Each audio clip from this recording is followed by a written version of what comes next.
Assalamualaikum and a very good afternoon to Academician Professor Emerita Tan Sri Dr. Mazlan Othman, the co-chair of International Conference on Tropical Science, TropSc2024, Professor Dr. Ahmad Ismail, the chair of the Tropical Natural Resources Track, TropSc2024, senior fellows, fellows of the Academy, recipients of Top Research Scientist Malaysia, TRSM, members of Young Scientist Network, Academy of Sciences Malaysia, YSN-ASN, the Academy's partners and affiliates, distinguished guests, ladies and gentlemen. Welcome to the first pre-conference webinar. This webinar is part of the Future Belongs to the Tropics webinar series. This webinar series celebrates the tropics and highlights the importance of science and technology in the region. Additionally, it serves as a lead-up to the International Conference on Tropical Science, TropSc, which the Mahathir Science Award Foundation and the Academy of Sciences Malaysia will jointly host in July 2024. The Mahathir Science Award Foundation, MSAF, is a non-profit seeking to encourage excellence in tropical scientific research that brings direct benefits to countries in the tropics and the global community at large. Every year, we award the Mahathir Science Award to the 4 categories that have produced the outstanding scientific breakthroughs and contributions to problem solving in the tropics, specifically tropical medicine, tropical natural resources, tropical agriculture, and tropical engineering and architecture. The Academy of Sciences Malaysia is an independent organization representing the scientific minds of Malaysia. It carries out strategic studies that are independent, evidence-based, reliable, and timely for the benefit of all. Today's webinar is a joint effort between the Mahathir Science Award Foundation and the Academy of Sciences Malaysia, where we are celebrating International Tea Day. Before we begin, I would like to remind the audience that at any point during the event, if you have any questions, please post them during the open discussion, or for our audience online, please feel free to type them in the chat or raise your hand during the open discussion. Now, without further ado, let's get into the tea tasting session. I would like to invite the co-chair of our upcoming International Conference on Tropical Sciences, TropSc2024, Academician Professor Emerita Tan Sri Dr. Mazlan Othman, to give her welcoming remarks.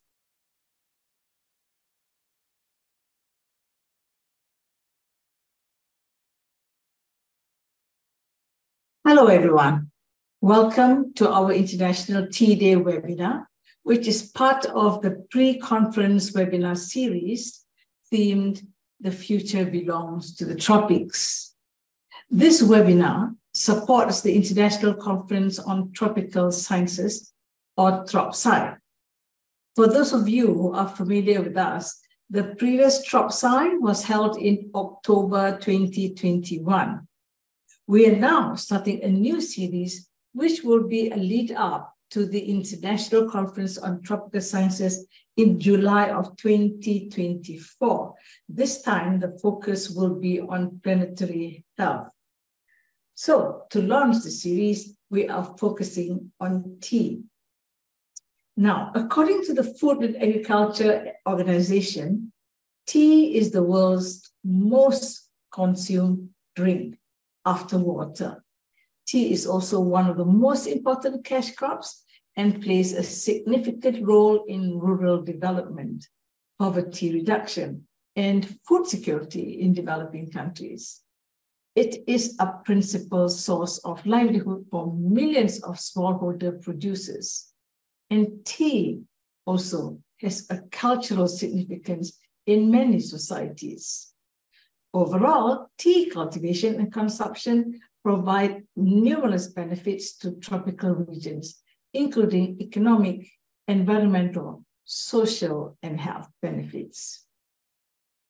Hence, ensuring that tea production is sustainable in the tropics involves a range of efforts, including environmental, social, and economic considerations. Today, we will listen to guest speakers who will tell us about the actions that they promote to maintain sustainability of tea production in the tropics, ensuring that tea remains an important and viable industry for years to come. So enjoy your deliberations. Thank you. Thank you very much to Tan Sri Mazlan Othman for the wonderful and inspiring speech. Now, before I invite our moderator, Dr. Phan Chia Wei, to take the stage, I would like to introduce a little bit about him. Dr. Phan Chia Wei is a tea lover.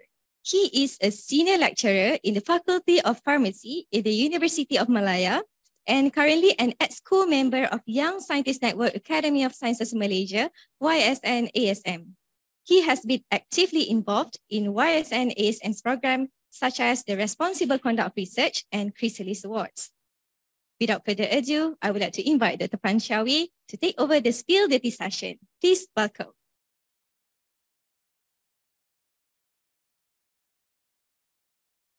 So the camera is there. Okay. Thank you very much, Ms. Hayatun, for the introduction. Right. Greetings and a very good day to everyone. So I'd like to moderate this session called Spill the Tea.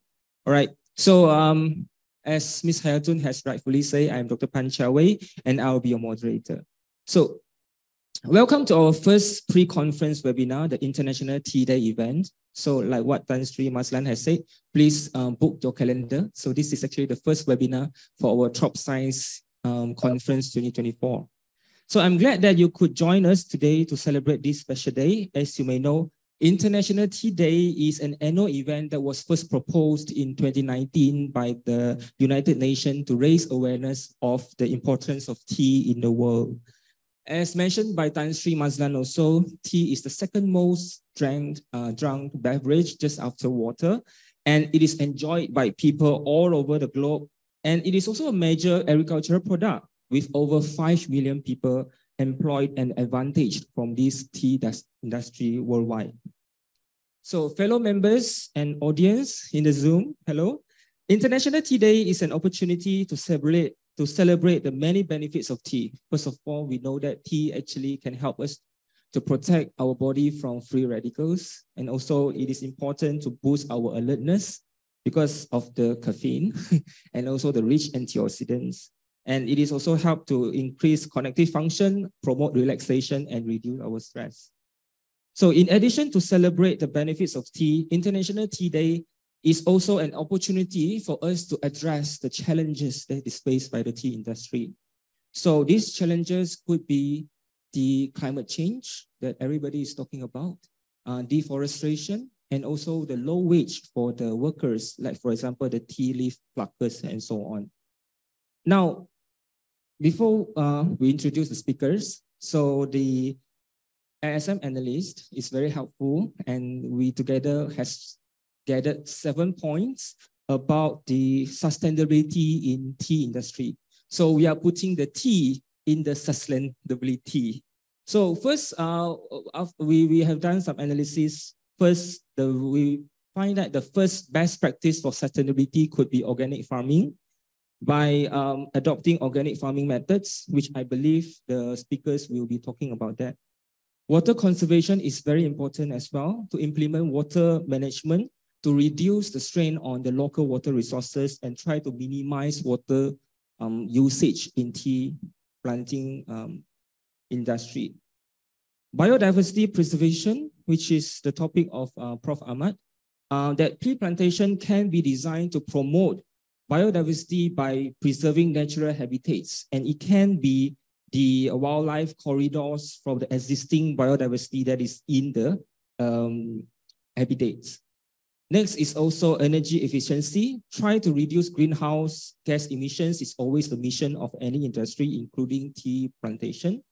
Waste management, trying to minimize packaging waste, to treat and reuse processing water and compost tea waste. How are we going to do about that? Next is certification and standards by adhering to sustainability certification and standards, where it provides assurance to consumers like us. When we drink the product, we know that these are the product of sustainability. And coming with the background of scientists and researchers and scholars in the Zoom. We as scientists also very focused on research and development by improving processing techniques and finding alternative eco-friendly packaging materials for our tea product that we enjoy nowadays. So before we move further into the topics, I would like to introduce our guest speakers finally. So physically with us here, we have Professor Dr. Ahmad Ismail. May I invite Prof to be here? Yeah. So Professor Dr. Ahmad bin Ismail is the chair of the subcommittee on tropical natural resources, TropSc2024. Hi, Prof. And currently, Prof is the head of the Department of Biology. Already retired. Faculty of Science, UPM, and fellow Academy of Sciences Malaysia. He is an environmental biologist with expertise in the area of wildlife and ecotoxicology. So let me just introduce our speakers who are actually online too. Mr. Ashok Chatterjee is a technical advisor at BOH Plantation, Malaysia. Hi, Mr. Ashok. He joined the tea plantations in Assam, India in 1983, and he has been associated with the cultivation of tea and production of tea in diverse regions and styles of tea manufacture for 40 years. Hi, Mr. Ashok. Hello. Hi. Our next speaker is Mr. Rajesh Bhuyan, the director of the TRUSTEA program and is a mechanical engineer from NIT, Jaipur, India, with 34 years of experience in diverse fields. And he has a deep interest and experience with sustainability, as well as safety, health, and environment in large supply chains and their interplay with the people in the manufacturing environment, including tea plantation. Mr. Rajesh. Hi, Mr. Rajesh. So together with Mr. Rajesh is Mrs. Anandita Ray Mukherjee, which is a senior manager of system assurance and TRUSTEA. Right, she's experienced in systems implementation, quality assurance, process improvement. She's an auditor and trainer for QC and social standards with a hands-on experience creating theory of change. And she's also responsible for monitoring and evaluation of sustainability standard. So, all right, without further ado, I would like to invite perhaps the first speaker, which is Mr. Ashok, who is presently online, to deliver your first presentation. Over to you, Mr. Ashok. Thank you, and hello, everybody. I'll just put up my presentation.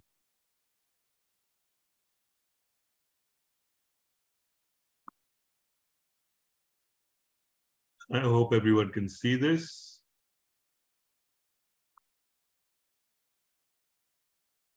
Is it online? Yes, we can see. Okay, so hello and good afternoon to everybody again. My name is Ashok Chatterjee, and I'm an Indian who has been in the tea industry for the last 40 years. I'm currently at BOH Plantations in Malaysia, in the Cameron Highlands, and I'm the technical director, technical advisor for BOH Plantations. Now, many tea plantations around the world are still harvesting fields that were planted many years ago. As you can see on the screen, this estate was planted in 1852, and the original trees still exist and are harvested to this day. The tea bush continues to be productive and valuable for more than 100 years in most plantations. And there is a tendency to continue to nurture these old fields irrespective of their yields, so as not to lose the inherent quality that they produce. The health of the soil is obviously of prime concern, since tea plantations are intensively monoculture in nature and stay for more than 100 years. Our tea industry in Malaysia was started in 1929 by BOH Plantations in the Cameron Highlands by Mr. Russell. 94 years ago, and the tea stands are still strong and vigorous. So to keep our soils alive, we have to preserve the humus content in the soil. So how do we do this? The basic practice followed is simple and uncomplicated. BOH Tea does manual weeding along with the restricted and limited use of herbicide, which allows the buildup of humus in the soil, in the field. In-house composting of tea waste from the tea factory for broadcasting in the fields during the dry months adds to the carbon content of the soil. Guatemala grass is planted for soil rejuvenation before replanting and infilling. This grass are deep rooting and produce abundant green foliage, which provides a thick mulch for the soil. We also use bioproducts like trichoderma and mycorrhiza to replace fungicides and help in plant nutrition in the soils. These practices help us to preserve and nurture the soils in BOH plantations. Pesticide and fungicide control through for pest control and disease is understandably a serious and environmental and health issue.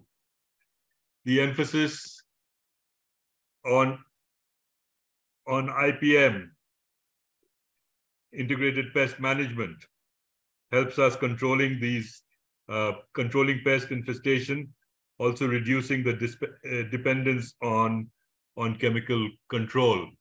So the steps, basic roadmap to this is early detection and marking of pest activity. Define the pest infestation threshold, knowledge and identification of the pest, preventive cultural practices, and responsible use of chemicals.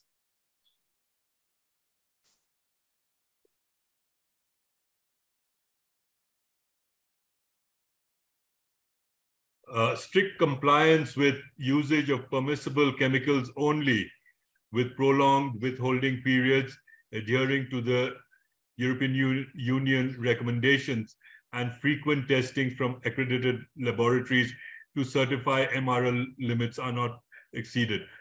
These all help in our quest towards making the teas pesticide-free and our environment also safe.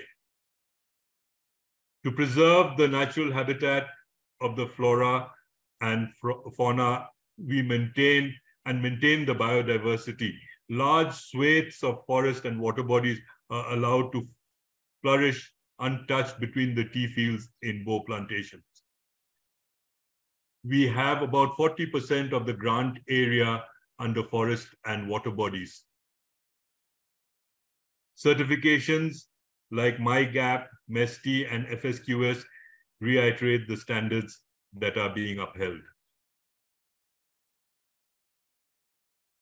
In BOH tea factories, there is a concerted effort towards environment as well. Palm kernel shell has replaced fossil fuels for fuel in tea drying. Solar panels have been installed in Fairley Tea Factory, which produce up to 40% of the energy requirements of this factory, which produces more than 1 million kgs of tea per year. The packaged tea factory also in Bukit Chiding has installed solar panels, which produce up to 25% of its energy requirements.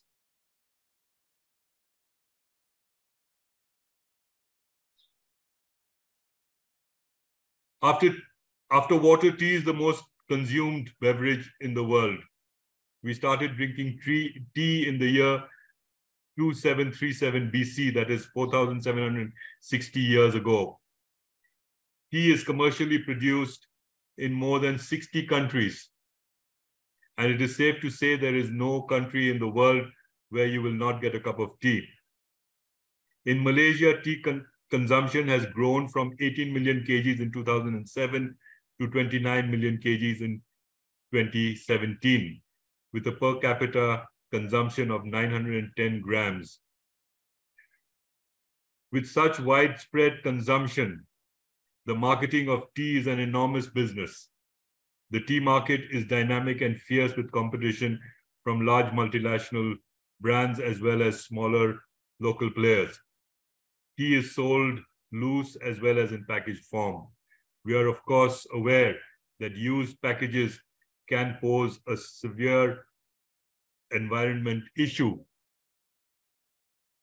Bo Plantation have taken various steps here too to remain sustainable.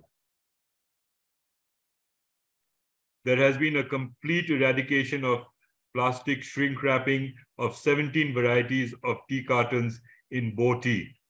The tear boxes being used now to pack teas do not need plastic wrapping, thus making them very eco-friendly.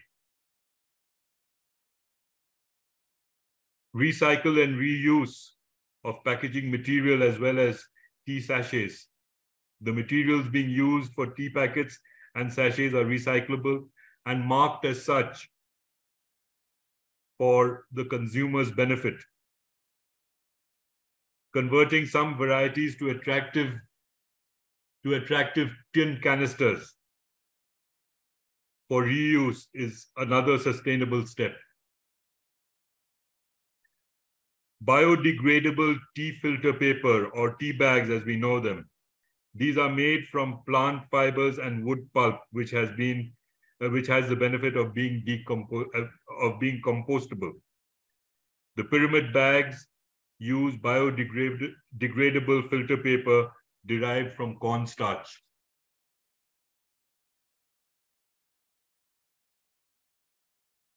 These are a few of the steps that Bo has taken to remain sustainable. Bo Plantations is a vertically integrated company where tea is grown, packed, and marketed. Sustainability in the plantations, true to our final product offered in the market, is a core value of the company.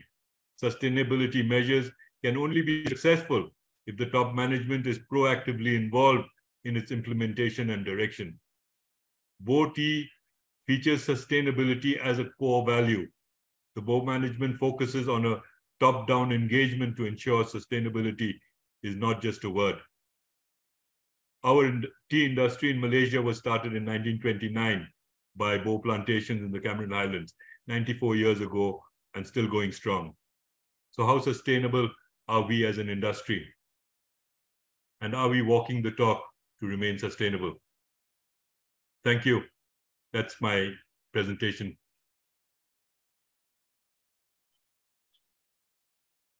Thank you, Mr. Ashok. Thank you for walking the talk and the world-leading tea plantation that put sustainability as your core value. So interesting points to mention also, like Bo Plantation in Malaysia has been around since 1929. And then your points has been coincide with many points that I have highlighted just now. For example, water conservation, biodiversity. You also mentioned about responsible use of chemical. And I think I have to agree with you that there is hardly anywhere in the corner of the world that you cannot get a cup of tea, isn't it? Yeah. So thank you, Mr. Ashok, for the nice presentation. Next, I would like to invite Mr. Rajesh Bhuyan and Mrs. Anandita Ray Mukherjee to deliver their presentation. Over to you, Mr. Rajesh and Mrs. Anandita.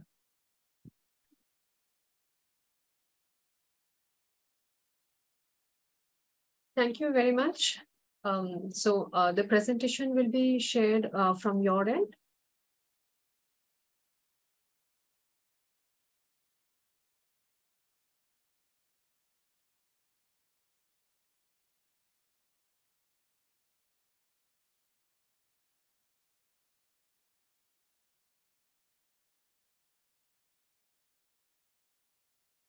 Thank you.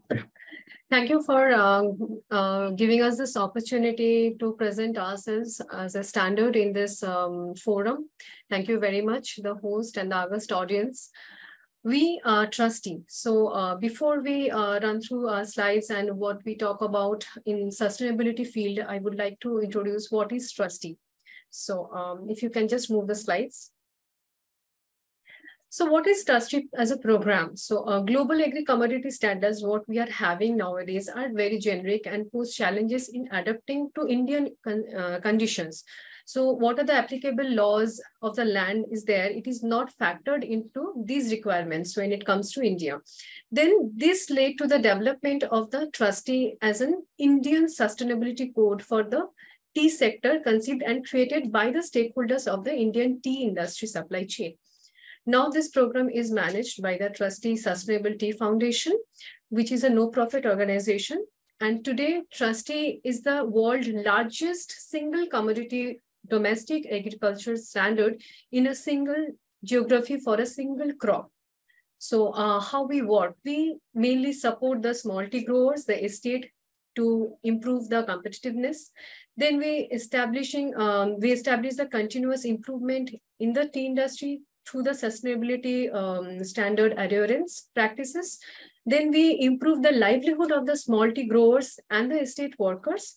And we drive sustainability throughout the Indian tea industry. That's how TRUSTEA work. Now we are having few that can differentiate TRUSTEA from the other standards, so that I can talk about the innovations.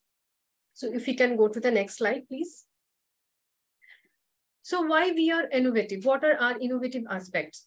We are a multi-stakeholder program that is represented in the TRUSTEA Tea Board Council, and which is from all the important segments that covers the tea value chain.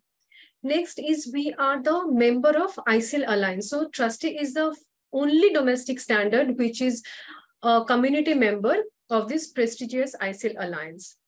We are having a large number of hand-holding people and the trainers from the tea producers to the tea producers from the program. We are having implementing partners, the certification bodies, over 79 people, resources on ground. Next, we are having a very strong IT infrastructure where we have developed many applications by ourselves only, which helps to run this overall sustainability show. This includes the TRUSTEA application, where from the farm to gate, all the traceability properties can be considered in this particular app. Then we are having TRUSTEA e-learning program, where people can actually register themselves and they can learn about the standard. We are having multilingual animated learning videos mainly for the small tea growers. Why? Because small tea growers are not that way very much literate in our country. So we have something which is multilingual animated video, which will help them to understand the requirement of sustainability in the tea growing segment. Then we are having a very big, vast, very robust database system, which is customized online certification management system. We call it TCMS, where we can find every data from the registration to the certificate issuance, all the related data for our monitoring and evaluation, and eventually that will create the impact of the TRUSTEA standard. And we are bringing the FCOs also, FPOs also, the Farmers Producers Organization, in the particular ambit of the sustainability certification. Now, in a nutshell, if we say when we started in 2014, our standard, in the next slide, please. Yes, so we were in 63 million kgs in 2014, and now in the exit figure for 2022, we are at 868 million kgs tea in India, which is TRUSTEA verified. And we are having more than 1 lakh small tea growers farmers affiliated to this program. So this is a very vast coverage you can see in India. Next slide, please. So how Indian tea standard fosters sustainability? I would like to request our director, Mr. Rajesh Bhuyan, to talk about this. Sir, the floor is yours. Thank you. Thank you for the opportunity. Thank you, Anandita, and thank you for the organizers of the webinar for giving us an opportunity to talk about the sustainability ethos in the Indian tea industry. So currently the tea industry in the state of Assam in India, which were one of the pioneers tea growing areas in India, is celebrating 200 years of the first tree plantation way back in 1823. So that this is an industry which has a history of 200 years. And having survived for so many years, it is safe to assume that sustainability is there somewhere in the DNA of the industry. But in terms of how the industry is responding, and as a sustainability standard, as was pointed out, we are working with 65% of the tea produced in the country. And since India is the second largest tea producer in the world, that's a huge quantity of tea. And the other important thing that we would like to point out is that we work with more than 100,000 smallholder farmers who are affiliated to the program. And our online digital platform gives us excellent insight into how things are operating, how things are running, and what is the condition on the ground in terms of tea production in India. So what are we observing as to the approach, and how are tea producers and the business adjusting to the sustainability scenario? So one of the most important things we are seeing is that they are embracing the change. Now, if you look at the internal and external environment in the last 2 centuries, you will see that there has been a sea change, literally. And we, as you all know, based on the COP summit, we are at a very decisive moment from a climate change perspective, where people are making commitments, people are looking at concrete solutions. Now, the impact of climate change is more pronounced in certain specific areas. For example, the agri-commodity supply chain, which is susceptible to the fickleness of the weather, the changing patterns, the rising temperatures, or reducing water levels, if that's applicable. So in a way, the pattern of cultivation, the processes by which there was a fixed cycle of weather, there was a fixed cycle of change, fixed cycle of cultivation, that is no longer the case. People have to be nimble-footed, people have to respond to changes and have to arm themselves with prior knowledge and be able to embrace the change to manage the requirement to be a sustainable agri-crop. Now, in this way, we are finding that the industry is actually, as I said, embracing the change, tackling the situation head-on, and by responding with the right attitude, they are building up a vast culture of resilient practices so that the industry is able to look at the next 200 years. Now, one of the examples of how the change is being embraced is, of course, the increasing adoption of voluntary certification to sustainability standards. For example, certification to the TRUSTEA standard, which now, as I said, is at a level of 65% in India. So this is one of the examples of how the industry feels that they have to work with the right set of tools, right set of processes, and manage the change instead of not really trying to, find ways to change. So the key here is the change, and the industry is becoming receptive to change. Our standard, for example, has a lot of processes, methods, and trainings built in to improve sustainability, and we find excellent response from the large tea plantations as well as the smallholder farmers. Now, that's important because increasingly the tea in India is being produced by smallholder farmers. In fact, last year, 52% of Indian tea was produced by smallholder farmers. Now, as I said, we work with more than 100,000 smallholder farmers on the ground. So inculcating the sustainability thoughts to them through our training creates a culture and helps them to have the tools to meet this the sustainability challenge in the right way. The other important thing, as the speaker before me said, tea has been a beverage for centuries, and the hoary traditions of tea cultivation and consumption has embedded many traditional sustainable practices. But unfortunately, in the intervening period in the recent past, the commercialization and the drive for profits, all this resulted that many of the beautiful sustainable practices associated with tea cultivation, actually they were left on the wayside. And short-term business goals took priority in many cases. However, for the industry today to survive, the industry has realized and there's a renewed interest on reviving and adopting the environment and earth-friendly practices on tea cultivation. So this is very important because it's in a way like going back to the roots where the ancient traditions and the modern requirements find common ground. Now the treasure trove of knowledge, of indigenous knowledge, is held by the community which cultivated tea across generations, the community which thrives around the tea plantations, and they hold the key to the future. And so the community is now being increasingly involved in the quest for sustainability in areas like pest control, fertilization, crop rotation, soil management. All these are being now increasingly oriented to fit the requirement and the rhythm, so to say, of the biosphere, so that we are aligned to the external environment and the community.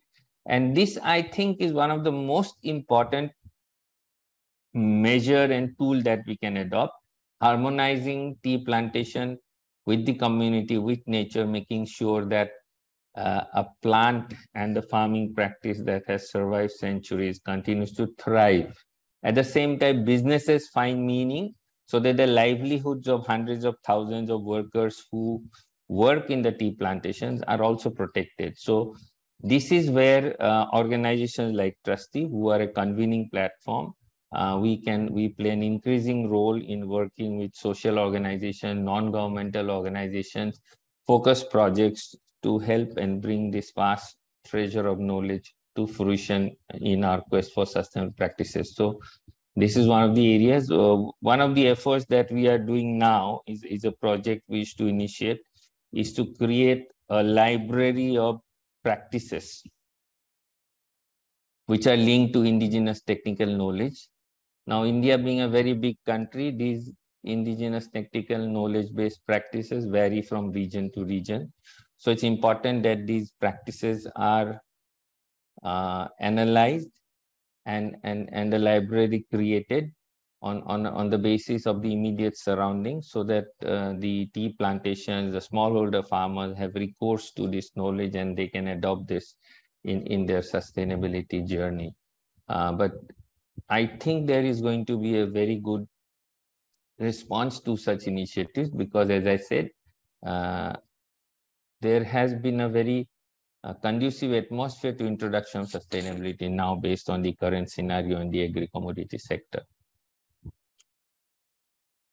The third point here is that the entire supply chain, as I said, in the game. Now, the whole supply chain, not just the tea producers, but from the back end of tea production right up to the end where the packets are supplied to the consumers, the entire supply chain is required that they all have to be in it together to ensure sustainability in the Indian tea industry. So that's a very welcome thing, because with every participant of the supply chain being involved, everyone orienting their efforts towards the back end of the supply chain where the vulnerable sections like the smallholder farmers, the workers are there.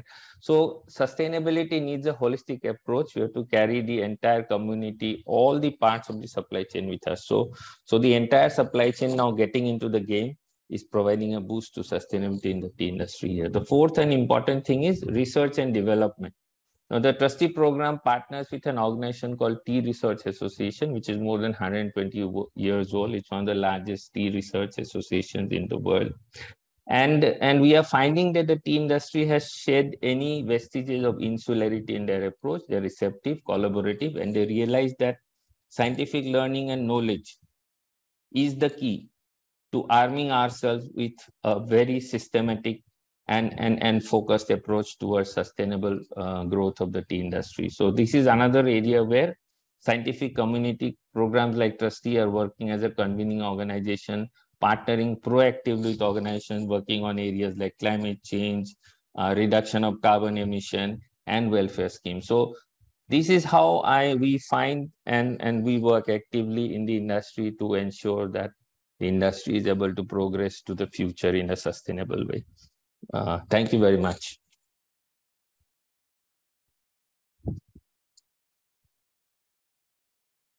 Thank you very much, Mr. Rajesh Bhuyan and Mrs. Anandita Ray Mukherjee. So allow me to summarize a bit. So Mrs. Anandita has rightfully introduced us what is TRUSTEA program, and Mr. Rajesh actually has shared with us how TRUSTEA program help the Indian tea plantation industry on fostering sustainability by embracing the change. I especially like the indigenous technical knowledge, whereby they harmonize with the indigenous knowledge to work to sort of like orchestrate it so that it merge with the traditional practice with the modern commercialization practice. And of course, fostering R&D is also very important in maintaining I of this tea plantation. And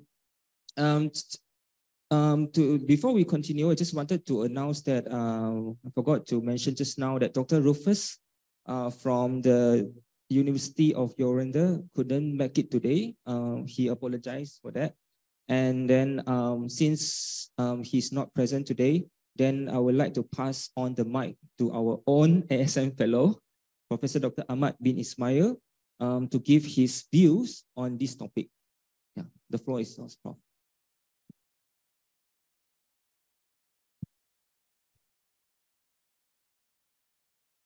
Okay, thank you, Dr. Phan. Welcome everybody for this special meeting. I expected we are sitting together drinking tea, not just listening. And then I define this International Tea Day actually to celebrate not just drinking a cup of tea, but more on social. So I thank to all the participants, not many here, but many online, because now it's a trend. After COVID, we always like to sit at home, enjoy in other places, and following the discussion online. And I believe there are some people from other countries also participating in this meeting. Thank you very much, and we can discuss further in the future. Actually, this is a series of our tropical science program 2024, which is started now, as mentioned by Tan Sri Mazlan just now. We have a special program to bring people together and discuss on the issues related to tropical science, and I will talk more on the natural resources issues. We start today with tea, right? Tea is very important, bring people together. Maybe late in the evening, but it's more time and long discussion. So tea we can discuss on the every issue, from politics, lifestyle, and so on. And today I want to bring to you about the plastic. Right? Maybe we can start with the slides. Thank you for the past speakers. Three of our speakers just now, we are talking about sustainability. I understand all business in the world are very concerned about environment. And as myself, as a background trained by wildlife ecologist and ecotoxicology, is very concerned about the chemical pollution, the toxic effect to the wildlife, and which in turn it is an indicator actually for human being, right? So before we die or are sick because of the toxic chemical, we are experienced looking at the animal first. So today I would like to talk a bit about 10 years campaign for managing plastic pollution. You can go to the next one. Yes, I'm quite not very clear, my eyes, So anyway, we follow through. Plastic is a global problem. since many years we've been talking about this. And then we can see plastic pollution in the ocean and how it's reflect our life, right? So maybe plastic is already part of our life, and we use plastics everywhere. I always say in my talk, many places in Malaysia, especially from head to toe, if you look around, from morning to night, we use plastic.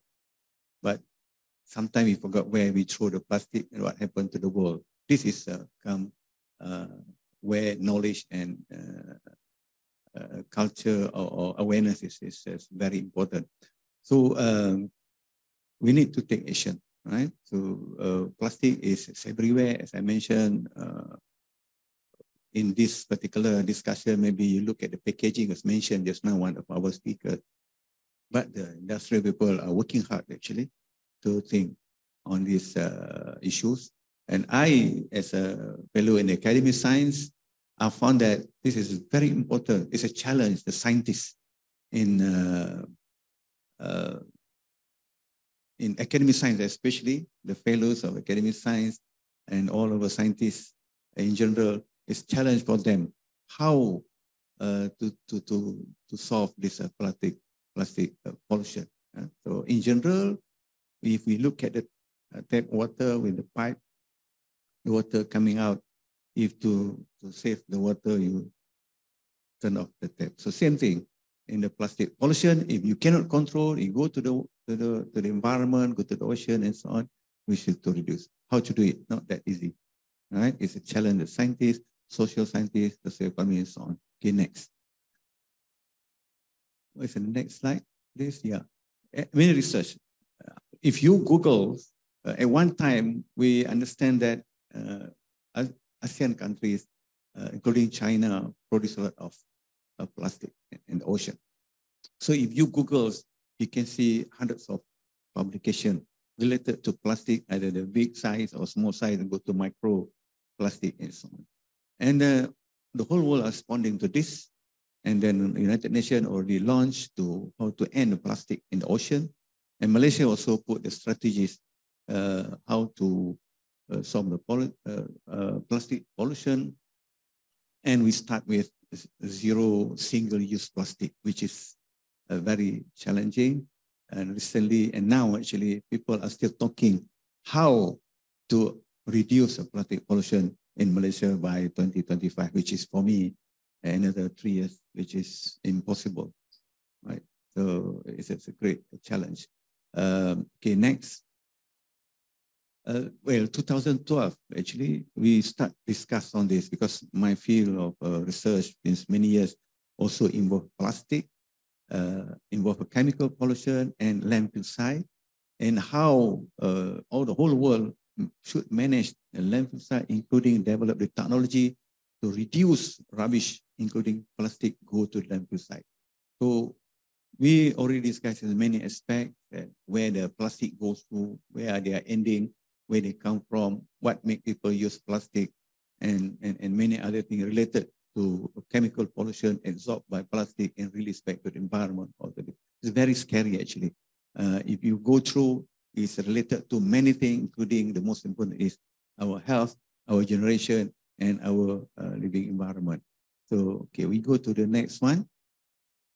Then from there, I come up with this idea with Coca-Cola, try to work together with University Putra Malaysia. We have to start from something. Number one, after we did the survey, the knowledge. People don't know where the plastic goes to, what the effect in the environment. This is very important and very tough because you are facing your daily life. Daily life, you use plastic everywhere. I said from the beginning in the morning, you wake up in the morning, and then until you go back to sleep, you are involving plastic in your life. You want to change the lifestyle? Very difficult. So you must educate public. To manage to do it, we work with many people. We start from the university. Why I started with the university? Because I believe university is a learned organization, institution, where the youth there will become a future leader, should have or should be able to think, accept the knowledge and try to practice it in their life in the future. We started in the university with the support financially with the Coca-Cola, and then with the university support to run the program, and we do a lot of activities plus media support. Next. Right, so this is, I think your child, is it? How many steps you move? So participant campus, okay, next. Right, this is the brief. University Putra Malaysia give a very good support, and then as usual, students come and go.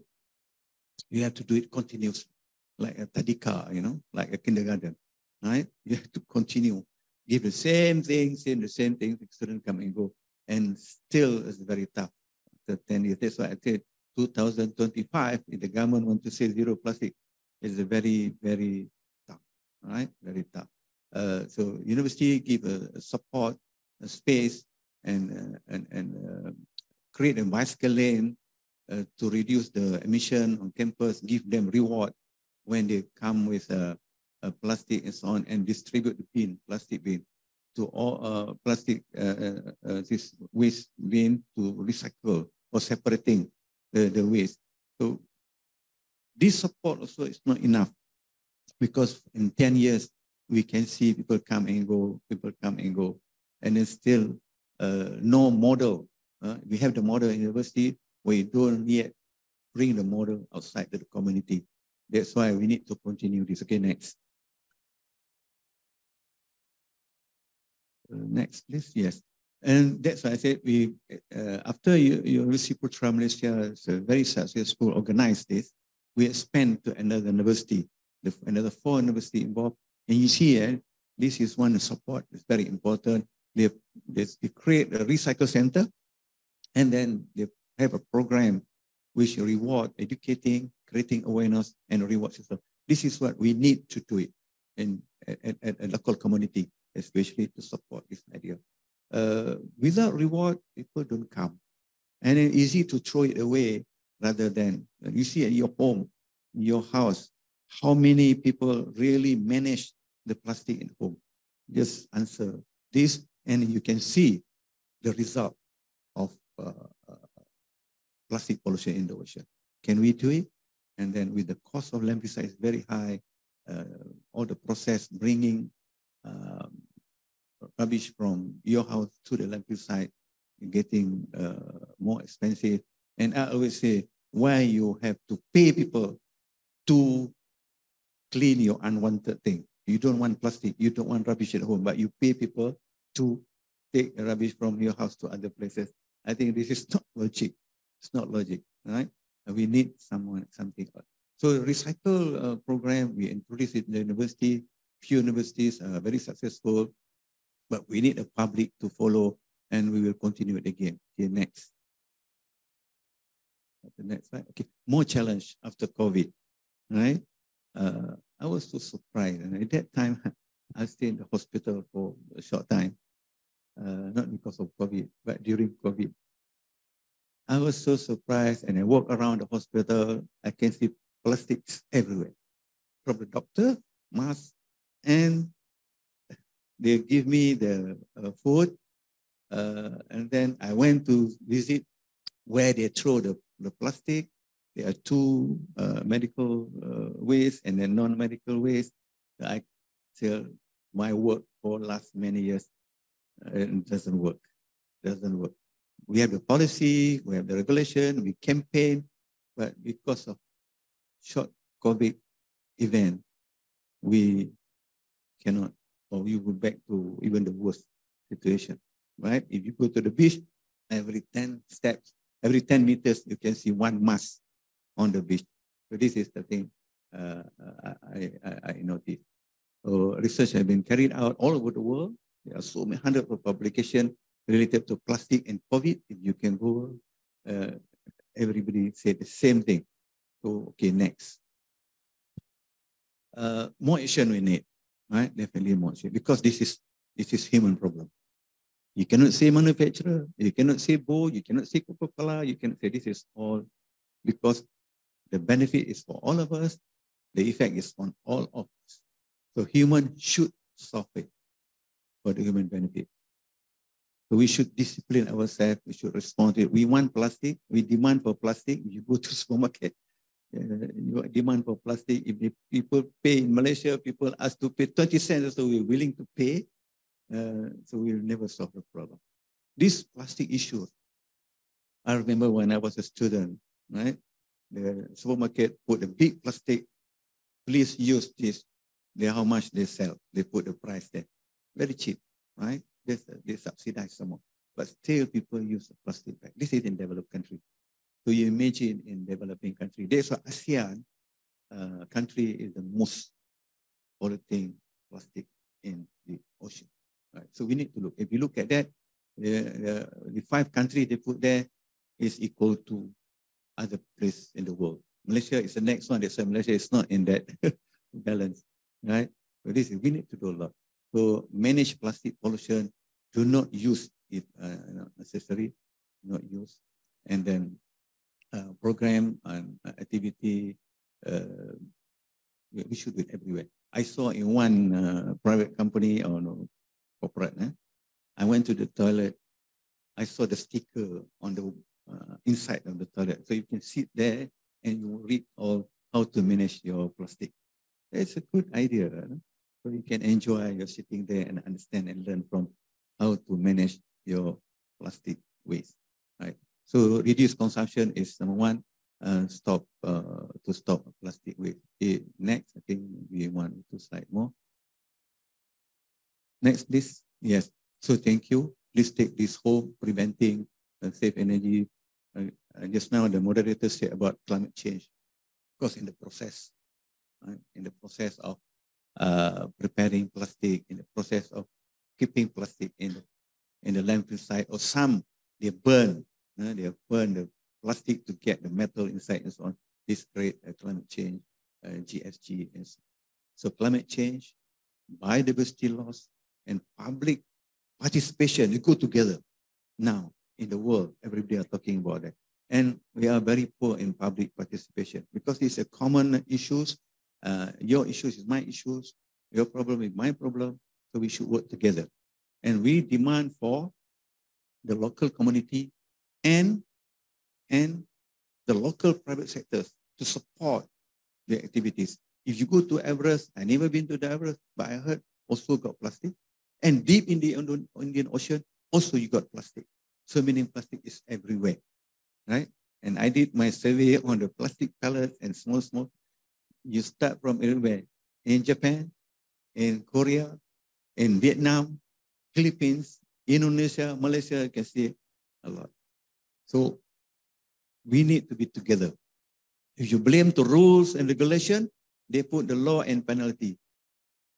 Can you accept this penalty? Sometimes we want to punish people and say, oh, he's still young. He got a long future, right? He's poor. He cannot pay the penalty. So we cannot follow this system. We need to educate, awareness, understanding, and work together, solve the problem.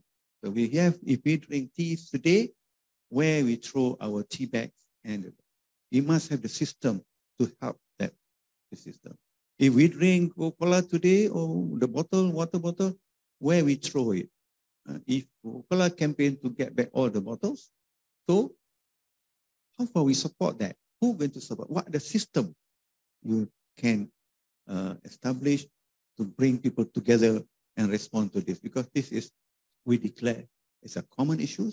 We declare it's every function to work together and try to solve the problem.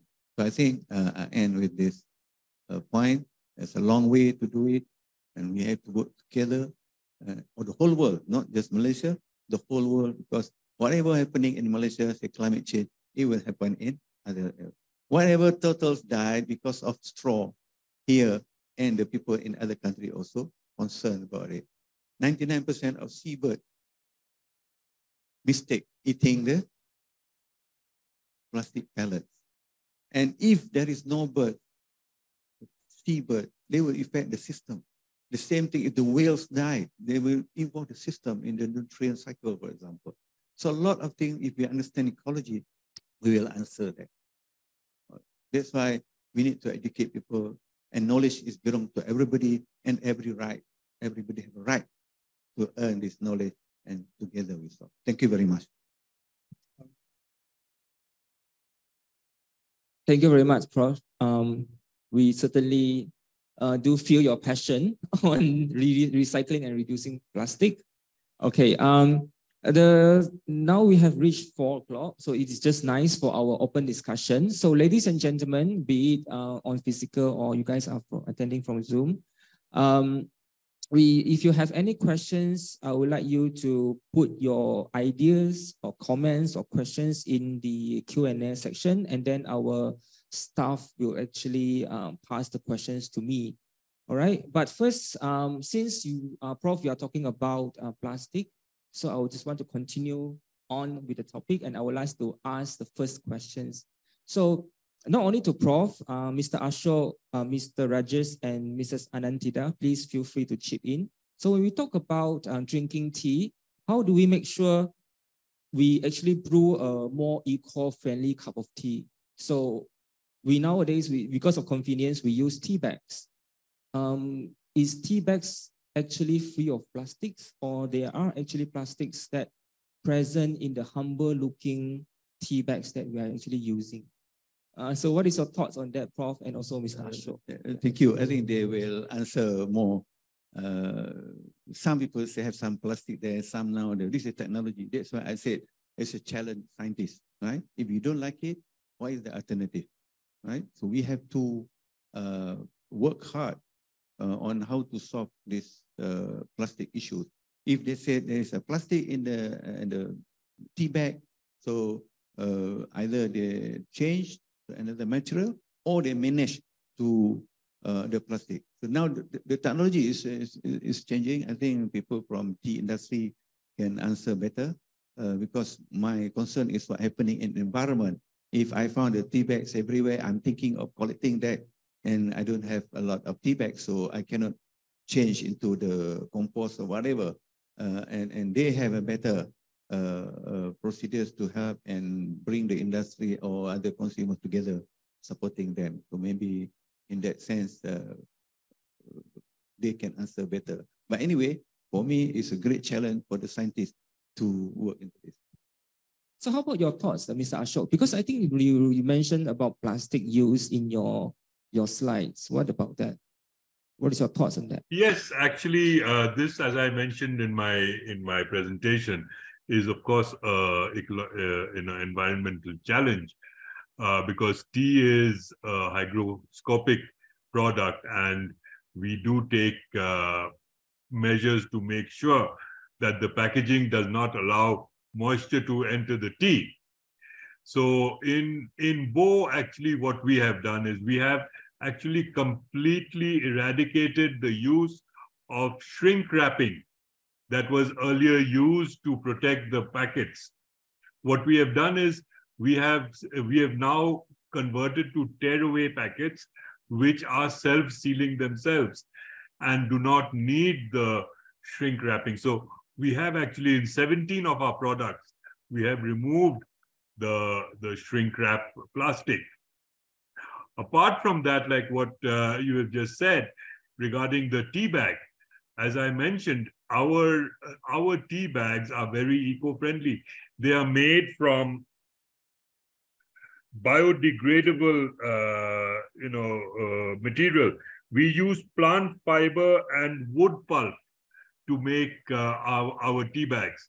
Even the very up-end pyramid bags, which are, these are made with filter paper from cornstarch, which is again biodegradable. So as far as BOH is concerned, the products that we are making, we are very conscious of the environment, and we take all the steps to make sure that we do not leave a footprint for the worse.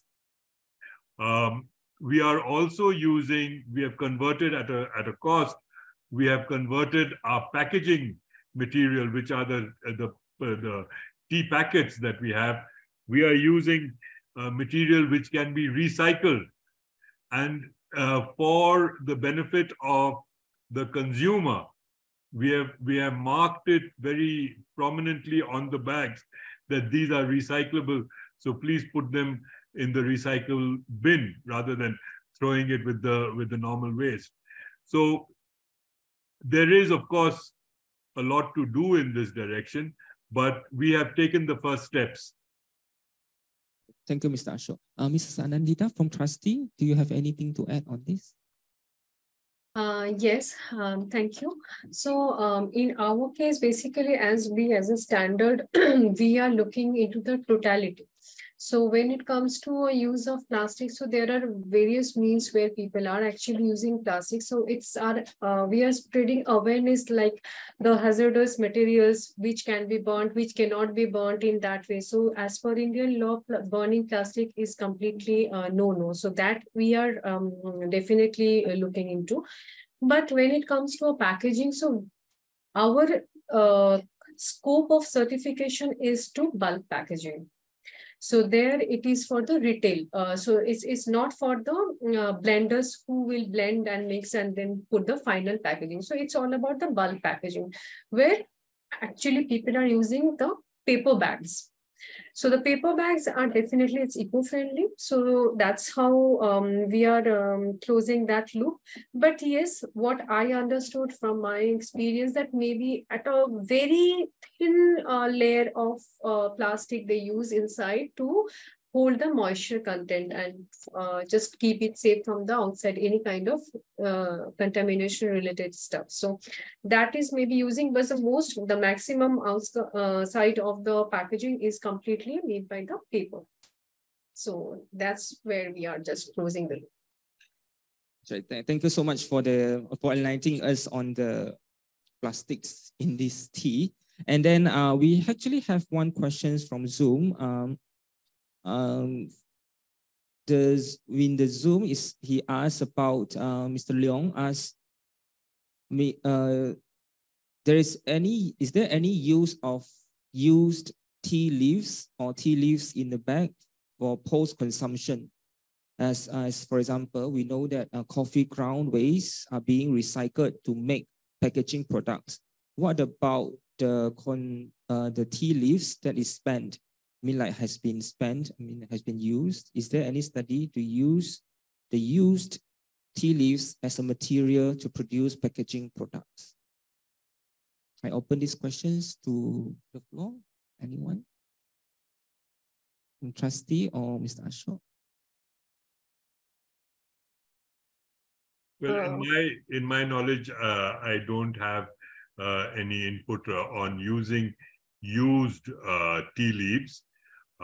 By used tea leaves, I mean the leaves which have been soaked in water and we've had the tea. So I don't think, I don't have any information on that, but I do know that used tea leaf is very good to make compost, and for kitchen gardens, it is a wonderful product for your plant in the pots as fertilizer. So, I mean, that is the only use that I am aware of. Normally, tea leaves is not really a bulk, is not, found in bulk consumption in that way. It's mostly household consumption. So I think it's quite good for fertilizer. Yeah, that's mine. Thank you. Thank you. So I have seen people using that as a compost also for their household gardening fertilizer. So with the leftover tea leaves, yeah. So we also have eager questions from the floor. We have one physical attendee who is ready to ask. May I ask? Yes. Can we pass the mic to? Yeah.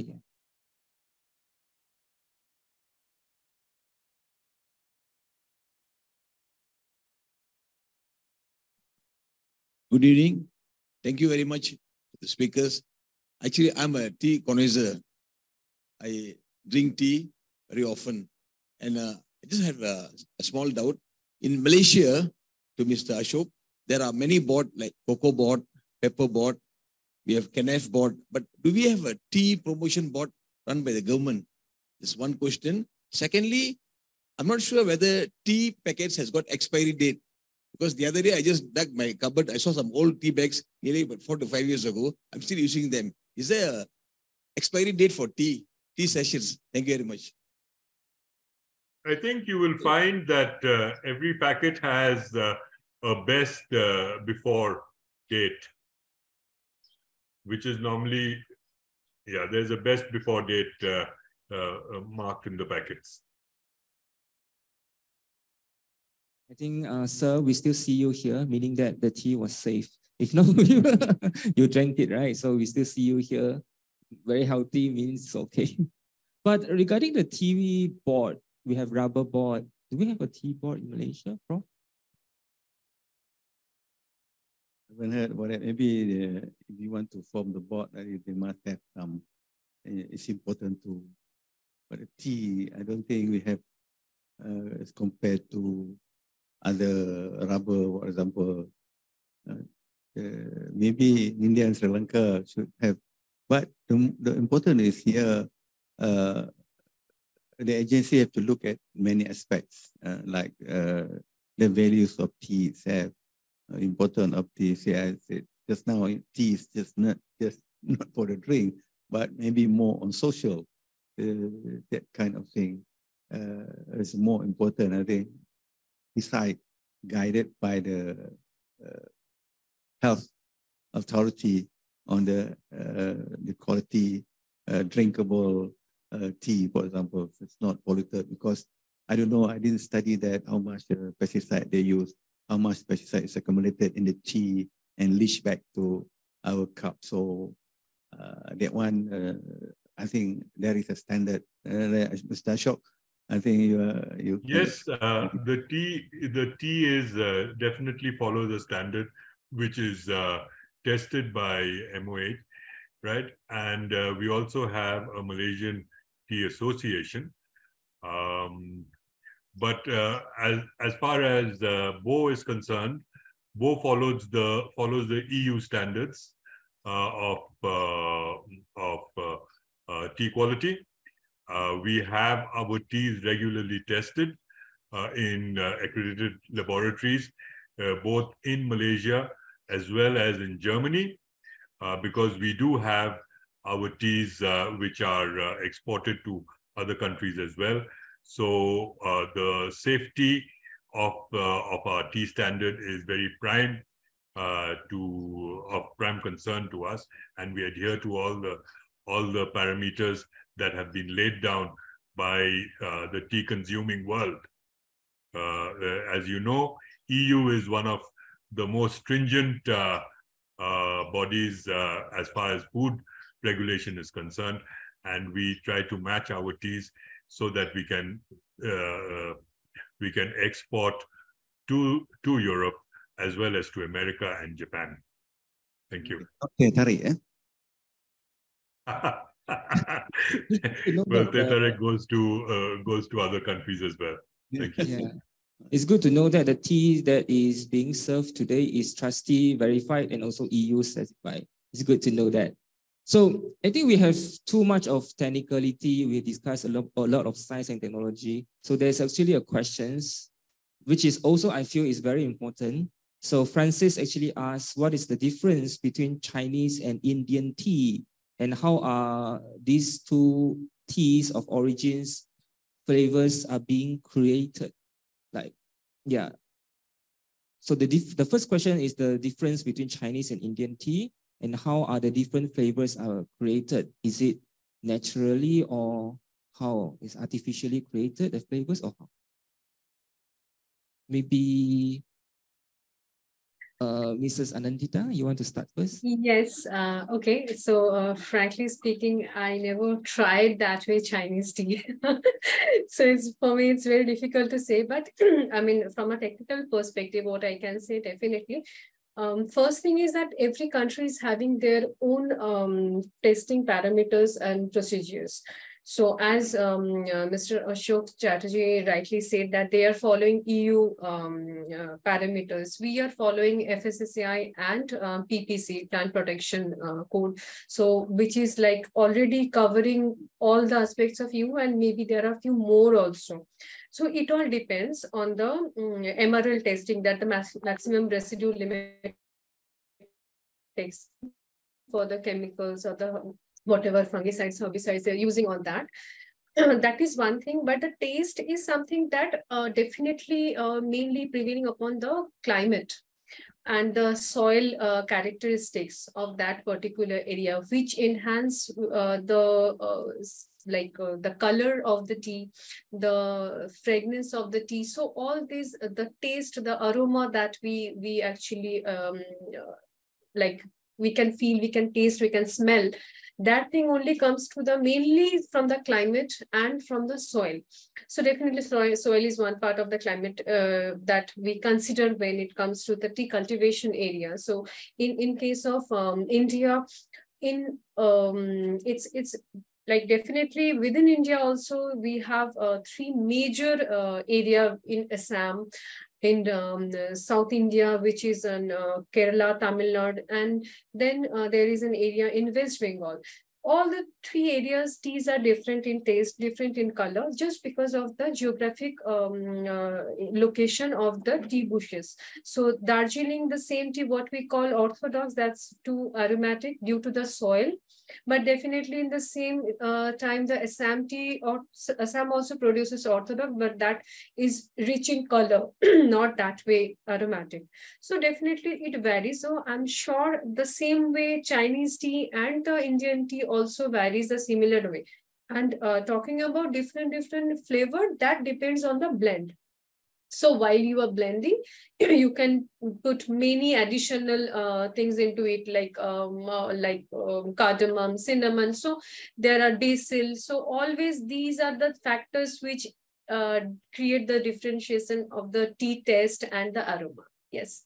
Thank you. Thank you. Mr. Ashok, do you like to add?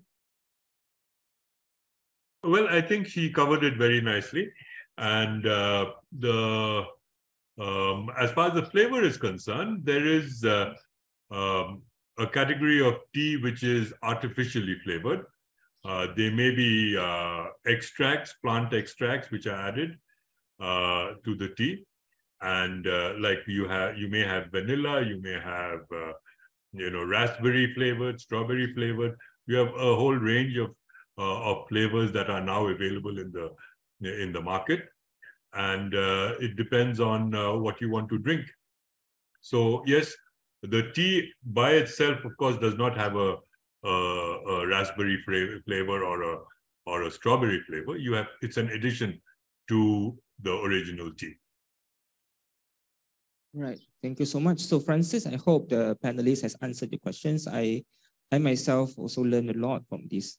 So there's another question also from the participants on the topic of climate change about deforestation. So how much does CO2, how much does a tea tree plant absorb carbon dioxide as compared to, say, the forest in general? How the tea plantation contributes to the carbon sink to battle this climate change? That's a question beyond my scope, really. That's for the scientists to answer.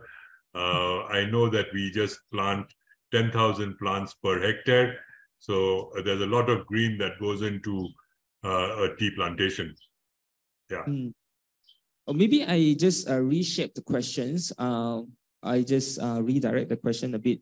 Maybe you can enlighten us, including Prof. Ahmad. Like how could climate change affect tea production in the future? And how can tea producers adapt to climate change and mitigate its negative effect on the tea production? So in general, yeah. So I think climate change is, affects a lot of people. We are agriculture-based industry.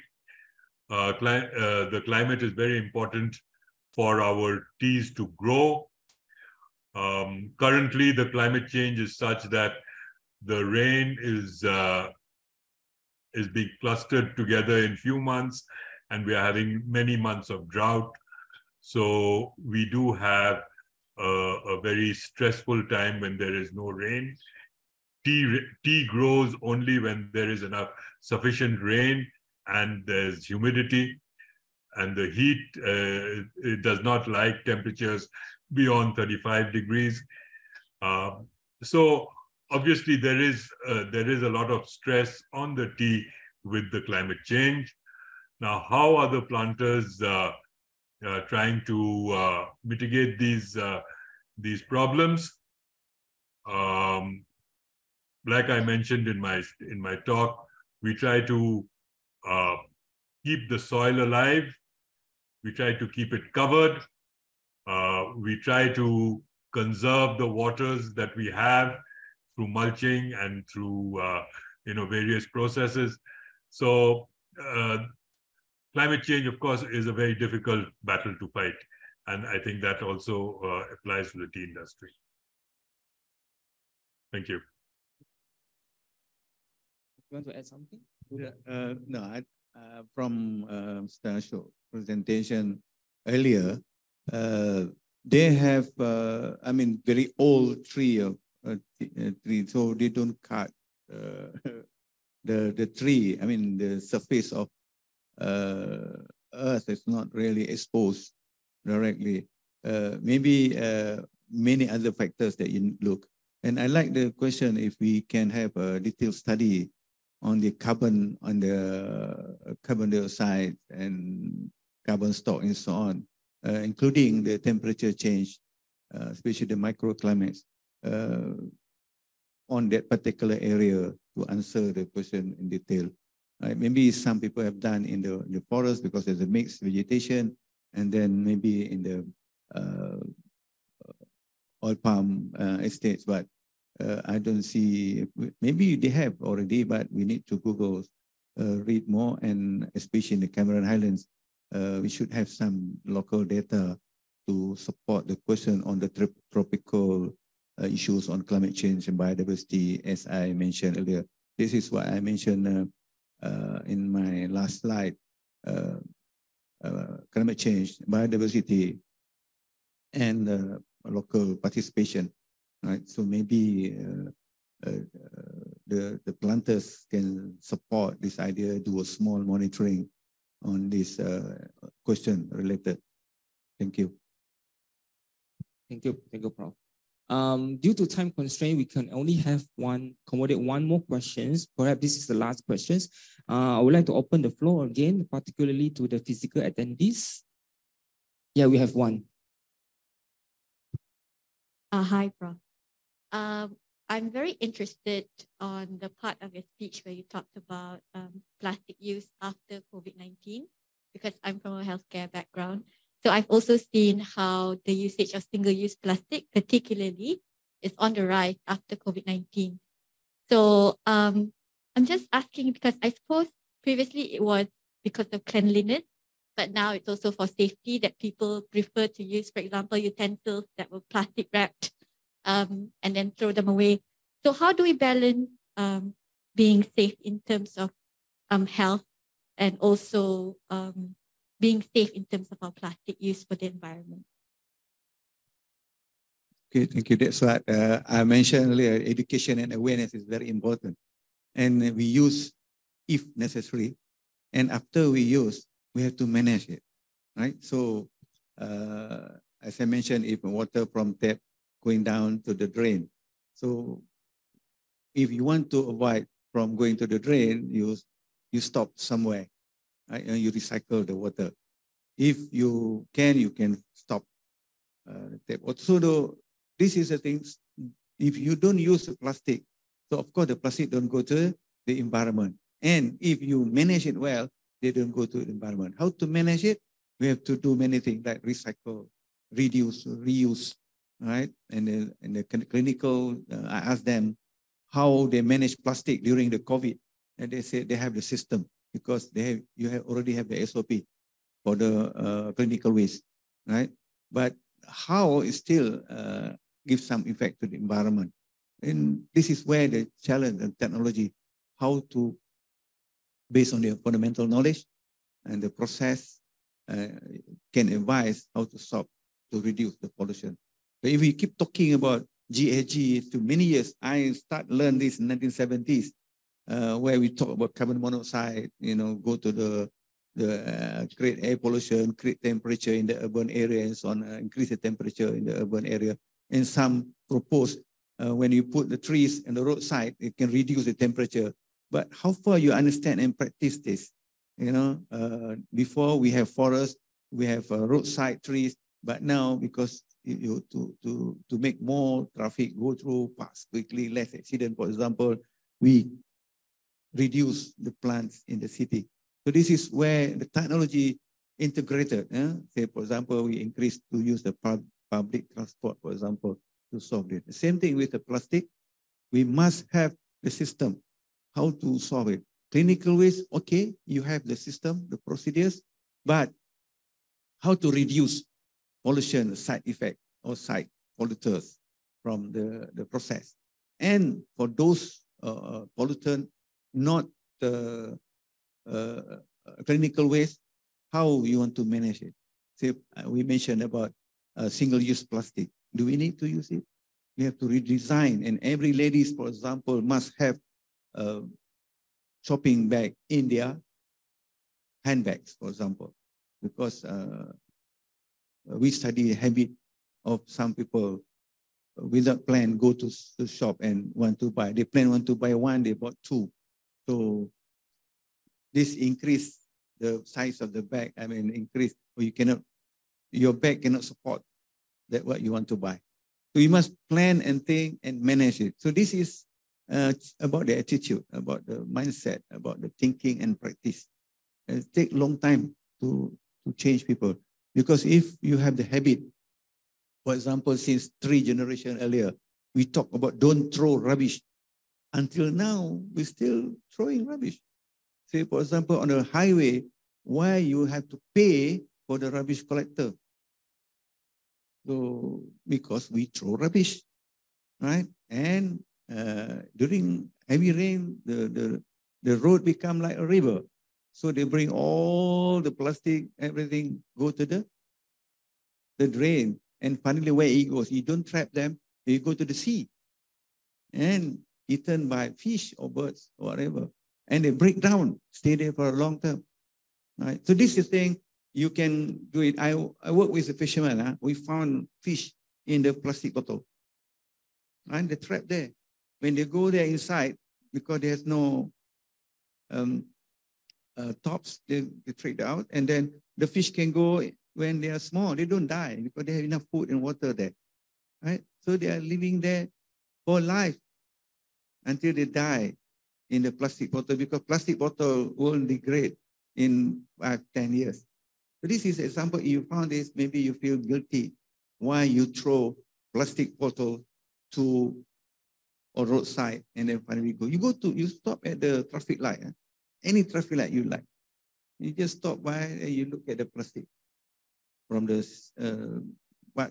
cigarette parts to the all kind of plastic. That's where you want to eat, you want to take the sweet, you want to makan jeruk, whatever, then the plastic, you throw it away. The straw, you look at the plastic at the traffic light. It's the best place to see where people go through. So habit is very important.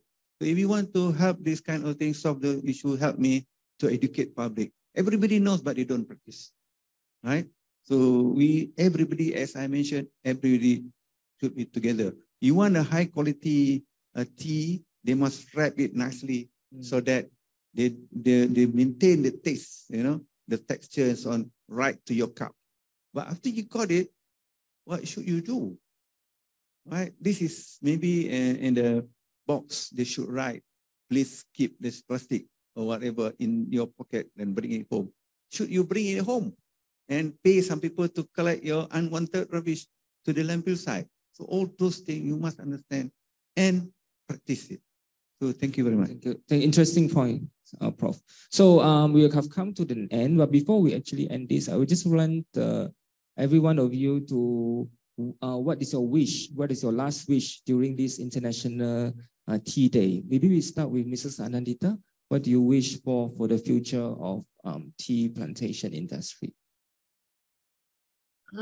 So definitely my wish is the one on what we are actually working on, the theory of change of TRUSTEA, that is having an environmentally sustainable tea which fosters, economic equilibrium amongst the industry, throughout the industry. And definitely one of the questions that was asked related to the climate change and carbon neutrality. So maybe as the time is not that much, so otherwise I would have said something on that. So definitely we as a trustee, we are working on this GHG emission, reducing the carbon footprint. So tea industry is very, very important place where we can actually do a lot on this particular thing, where we can actually work on the carbon sequestration process.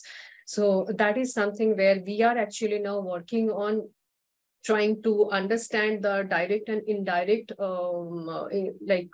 involvements of this GHG gas emission, how we are calculating that. And once we calculate that through various means, there are 3 steps actually to calculate this one. So one of the most easiest thing is making everything in CO2 and then put it on the kg. So how many kgs of that you are using, and then doing the regenerative agriculture. So in tea industry, focusing regenerative agriculture is the most up thing, which I am looking into it, because with that we can actually do many things like mulching, making biochar, and many other things which will help us to do this carbon sequestration and reducing the carbon footprint. And definitely that is something I am looking forward from the tea industries, not only from India, but definitely all part of the world, wherever we are having this. Thank you so much. You rightfully say so that regenerative farming is an in thing now. So thank you. Mr. Ashok, maybe one line, one sentence of your last wish for this International Tea Day. Well, I wish everybody a very happy International Tea Day and enjoy your cup of tea. Enjoy the cup of tea. Thank you. Prof. Ahmad, I know your wish is all about no plastic. Maybe you can, your last sentence on the tea day. The tea, as I mentioned, tea actually bring people together. The whole world. So tea can help us to discuss on the issue, and together we solve it. So this is very important. Yeah. So with that, many thanks to our esteemed guest speakers for your brilliant and insightful answers and thoughts throughout the session. I'm sure we have learned a lot about sustainability in the tea industry today. I understand that we will now have a tea break session after this. Looking forward for that. Over to you, MC. Thank you. Thank you, Dr. Phan Chia Wei. I found it very insightful and very interesting. So I hope all of you enjoy it too. Huge thanks to Tan Sri Dr. Mazlan, Dr. Phan Chia Wei, Mr. Ashok Chatterjee, Mr. Rajesh Bhuyan, Ms. Anandita Mukherjee, and Professor Dr. Ahmad Ismail. Special thanks to our sponsors today, BOH Tea Plantations and Coca-Cola Bottles Malaysia. To the participants, thank you very much for gracing your presence here today physically, and those who have attended virtually from all over the world, making this hybrid event a success. I would like to remind the audience that this webinar is a pre-conference event of the International Conference on Tropical Science, TropSc2024. We have more pre-conference webinar coming soon, so please join us next time. Before you leave, we would like to ask all the attendees to be sure to have your goodies, and as it is a tea break, please help yourself and enjoy the food and tea served here. That's all from us today. Thank you and goodbye.